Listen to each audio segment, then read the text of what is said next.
నిన్న తిరుపతిలో జరిగిన సంఘటన చూశాక మనసు చాలా బాధతో ఈ వీడియో చేస్తున్నాను. నిజంగా ఎంత వేదన కలుగుతుందంటే, ఎంత అమాయకులైనటువంటి ప్రజలు ఇతని పరిపాలనలో చనిపోతున్నారు. అసలు ఇతను అడుగుపెట్టిన దగ్గర నుంచి ఎప్పుడూ కూడా ఇతని వల్ల ప్రజలు మరణించడమే.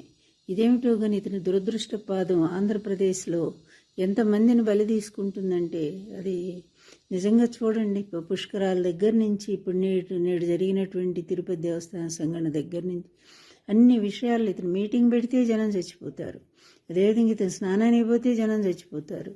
ఆఖరికి ఇట్లాంటి అసమర్థులైనటువంటి వ్యక్తులను నియమించి అక్కడ కూడా ఎప్పుడు కూడా తిరుమల క్షేత్రంలో ఇటువంటి సంఘటన ఎప్పుడూ జరగలేదు. మరి ఈ విధంగా టోకెన్ల కోసం వచ్చిన అమాయకులైనటువంటి భక్తుల్ని, లక్షల మందిని ఒకేసారి వాళ్ళని ఆహ్వానించి అక్కడ వాళ్ళకి తాగే నీళ్లు లేవు, తినడానికి తిండి లేదు, ఏ ఏర్పాట్లు చేయలేని ఒక అసమర్థపు గవర్నమెంటు లక్షల కోట్లు మాత్రం అప్పులు చేస్తూ ఉంది, వెనకేసుకుంటూ ఉన్నారు. ప్రజలకు మాత్రం ఏమాత్రం సౌకర్యం కలిగించట్లేదు.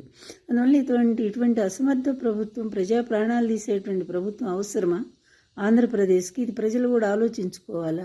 అదేవిధంగా కనీసం నైతిక బాధ్యత ఒకటి ఉంది కదా. మరి అల్లు అర్జున్ విషయంలో నానా యాగీ చేశారు కదా ఈ పచ్చ మీడియా అంతా కూడా. అదేవిధంగా అసలు అబ్బాయిని ఉరిదీయాలన్నంత ఇదిలో మాట్లాడారు కదా.